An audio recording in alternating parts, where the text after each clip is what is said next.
Hey guys, it's Sasha. It's hard to go a day without hearing the media and tech bros talk about AI. There is apparently a global AI race to make more and more powerful chatbots. AI is about to replace your job. AI is about to provide infinite wealth to everybody. And the biggest companies in the world are investing eye-watering amounts of money into AI. Microsoft said that they will be spending $80 billion in capex in 2025, mostly in building out the giant data centers needed for AI, according to their CEO Satya Nadella. And the moment that Microsoft published their latest result a few days ago, the stock dropped by 8%. If you go to the Microsoft investor homepage, it says Microsoft Cloud and AI strength drives second quarter results.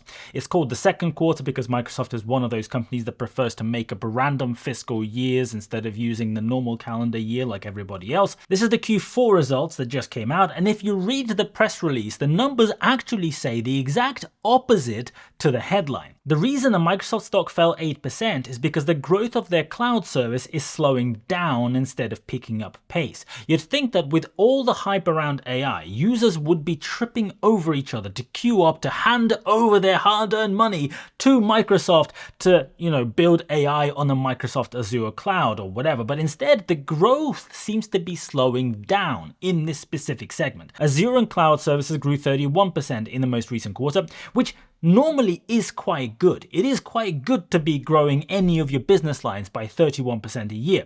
But the quarter before that, it was 33%. The same quarter a year ago was at 30%, about the same. And the same quarter 2 years ago was growing at 35%. If you use Microsoft products, it is almost impossible to get away from AI being shoved in your face, whether you want it or not. Microsoft Office has now got AI built in by default, and it is nauseatingly annoying because it actively recommends that instead of writing something in Microsoft Word, instead of being creative, instead of using your brain, instead of thinking of what you should put down and why, you should instead just plagiarize it from sources all over the web via Microsoft's AI, with big question marks on how many mistakes the plagiarized gobbledygook will make. And it's exactly the same thing with Google. Google has just published a series of adverts it has made for the Super Bowl. It's made one for every state to promote their AI. They were so proud of these adverts that they showcased one of them, presumably the best one, the one that had the least number of mistakes. They showcased it just before their earnings call. We don't have a lot of time, and oh my gosh, I am the worst writer ever. Gemini in Google Docs helps me write websites. And if I freeze it right here, you can see that this ad created by Google's AI, promoting AI, says Gouda is a Dutch cheese named after the city of Gouda in the Netherlands. It is one of the most popular cheeses in the world, accounting for 50 to 60% of the world's cheese consumption. And aside from the fact that this reads robotic and is in no way interesting or enticing, I don't think you even need to know much about cheese to know that this statistic is complete baloney. Gouda cheese is not even in the top 5 most popular cheeses in the world, let alone having 50 to 60% share of the total global cheese market. Depending on which statistic you use, cheeses like cheddar, parmesan, and mozzarella are all significantly more popular and more widely consumed than Gouda. I bet if you're watching this video, you ate one of those 3 other cheeses more recently than you ate Gouda. And the reason that this Google ad made this up is because it stole it from a website that had a typo. It stole it from the website cheese.com. And if you're an LLM and you think, where should I get my data on cheese? Well, no shit. You're going to go to cheese.com. You see, on cheese.com, it says that Gouda is the most popular Dutch cheese in the world, accounting for 50 to 60% of the world's cheese consumption. You can see how this particular sentence is almost verbatim, word for word copied by AI that definitely never copies shit, right? It makes it all up. It learns. It is transformative. It doesn't just copy stuff. And you can clearly see that it is the most popular Dutch cheese in the world, according to this, which presumes that the 50 to 60% number that they then reference it doesn't really mean the world's consumption of all cheese. It probably means it's the world's consumption of Dutch cheese. That's what you would imply. The two sentences don't make sense together, right? Why would you say it is the most popular Dutch cheese and then talk about a completely different statistic afterwards? But because LLMs are just completely dumbass regurgitation algorithms, they just repeat whatever it is that they scraped online, whatever they stole off other websites without ever questioning it or trying to reason as to why is it that the two sentences that they are plagiarizing are not fully congruent with each other. Google's ad says that as a business owner, you should not write your own description of your own Gouda cheese, the one that your company makes, the cheese that is the essence of your business. It is everything. You should not write unique copy, unique anecdotes, or tell the customers how your cheese is special, how your way of making it is special, how your Gouda is unique, and how your method of making gives it that little edge over the other kinds of Gouda. Instead, you should just click a button and get Google's Gemini to go and make shit up, write a generic load of bullcrap on your website that says that 60% of all the cheese eaten in the world is Gouda. Hi guys, a quick interruption from editor Sasha. While I was making this video, Google went and replaced the video that I was talking about, and they changed the text in that ad. It now no longer mentions the 50 to 60% in the text. And they did this without uploading a new video. They did this without ever anywhere acknowledging this issue. They actually went and replaced the video files behind the original upload. It is on the same URL. You can see it still says that this video was published 5 days ago instead of just now, even though the video is now different to what it was 5 days ago. They have also managed to delete all of the comments which were pointing out the obvious, and they wiped the dislikes and the likes from the video while they were at it. So Google knows that their AI model plagiarized a bullshit number by copying that entire sentence of cheese.com, and to cover it up, they replaced the video on that same URL to cover it up. I personally think that's very bad form. It's extremely misleading because for everybody who is not Google, for anyone else using YouTube, you cannot, it is impossible to edit the video after you post it online, except in some cases you can cut a little bit out, but you certainly can't replace it with something else. So Google is abusing the YouTube system to pretend that the original video never existed. The original video was this new video and never had this error. And then Google shares are also falling this morning. Google stock is down 7 to 8% in pre-market trading because for some weird reason, even though all the tech bros are losing their shit at how amazing and transformative AI is, for some unfathomable reason, the users are not as impressed. The regular people. The Financial Times says Alphabet shares sink after cloud growth stalls and spending surges. Apparently, Google will be spending $75 billion, almost the same as Microsoft, in capex this year on their data centers. Google is a huge company, right? 75 billion sounds like a big number, but in the whole of last year, in the whole of 2024, Google's net income was $100 billion. So Google is sinking 3/4 of their total net income, almost all of the money, all of the profit that the company makes, into capex for AI. Like Microsoft, Google is betting everything, like everything that they've got on AI. They're sinking every dollar that they make into this large language model AI. But still, growth of the cloud computing software for Google is slowing instead of accelerating. It is still growing fast. Google Cloud grew by 30% year on year, which is very good growth under normal circumstances. Google Cloud is a great product. I use it a lot for my business, thumbs up. But in 2021, Google Cloud was growing 47% year on year. In 2022, Google Cloud was growing at 37% year on year. In 2024, Google Cloud is growing by less than 30% a year over the whole year. And then there's OpenAI, the shining beacon of everything to do with AI, the biggest, the most powerful large language models with the most parameters in the world. In December, OpenAI launched the professional tier.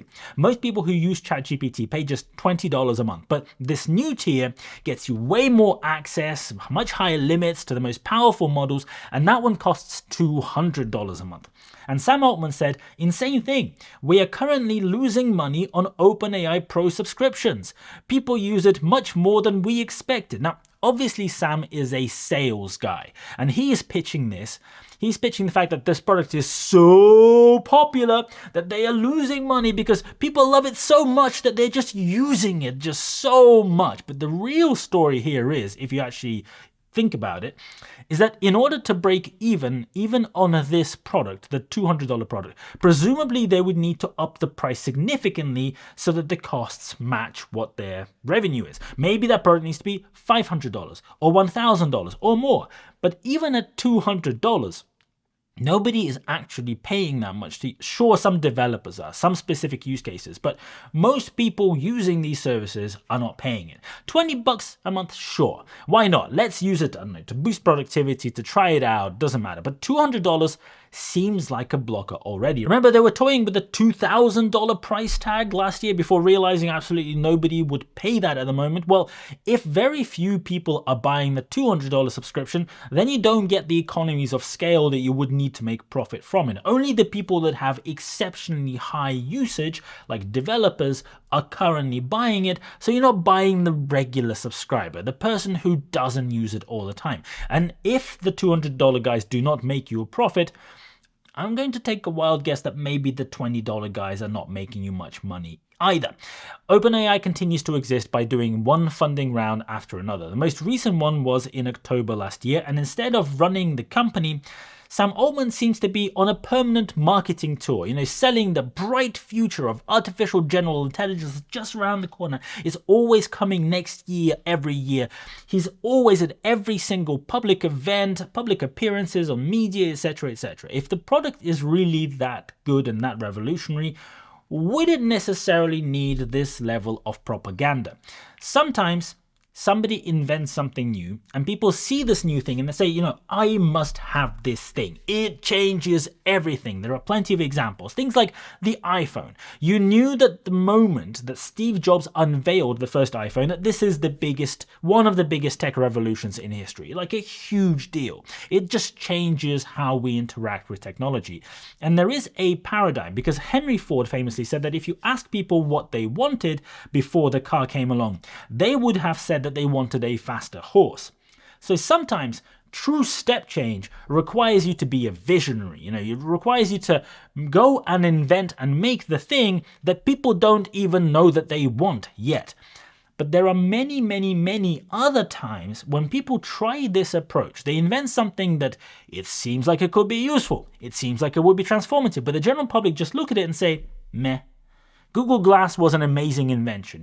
It went and did a whole load of stuff that's never been done before, and then it died before ever launching publicly.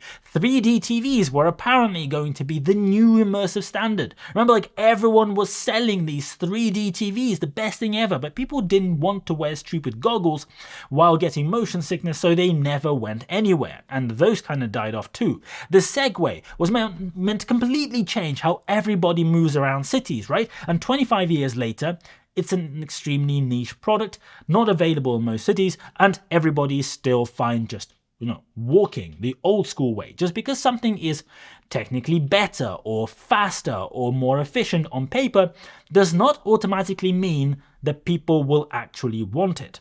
Last year, Apple launched their goggles that, according to Apple and every tech influencer, would completely change everything. If you saw those videos, people were going freaking nuts over it. They're like, oh my God, this is the best thing. Everyone's going to be wearing them, etc. You don't need a powerful computer. You don't need a laptop. You don't need an office anymore. You just put these on and you can just do everything. You can watch movies, you can do your work, you can pretend to be at this virtual office, and in the end, nobody bought the goggles. The product absolutely collapsed because people don't actually want to live in virtual reality, it turns out. And Apple has taken a massive L on that one.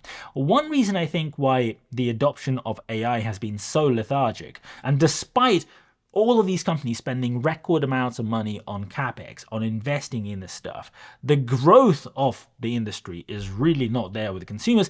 I think one of the reasons is that real useful AI is being confused with large language models, probably intentionally. Real useful AI is things like your car driving itself while you have the time back to do whatever it is that you want, instead of staring at the car in front of you. Real useful AI is a robot that cleans your house, does your laundry, does other chores that you don't want to do.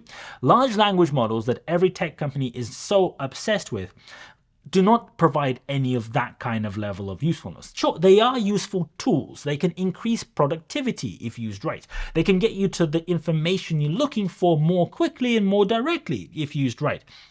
But it's not the thing that I think people think of when they think the real final AI solution. Spending almost every dollar of profit by all of these big tech giants on making more powerful large language models is beginning to really scare investors because they're seeing all the money evaporate. It's just being burnt, like destroyed, right?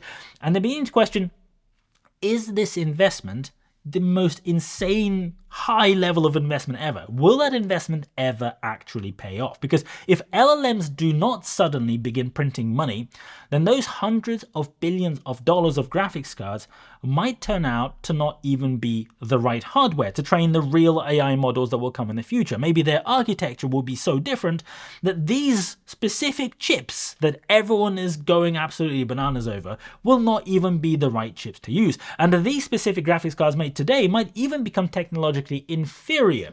There might be much better standards, much more powerful ones available in the future where all of this money spent might not really be useful by the time we get there. For now, tech giants don't really seem to care. Microsoft, Google, Amazon, Facebook, everybody else will all spend the biggest amount of capital expenditures in history by far this year on building giant data centers to power more large language models. It's a very big bet, and if that bet does not work out, it could also become the single biggest waste of money in history too. Thank you so much for watching, and I'll see you guys later.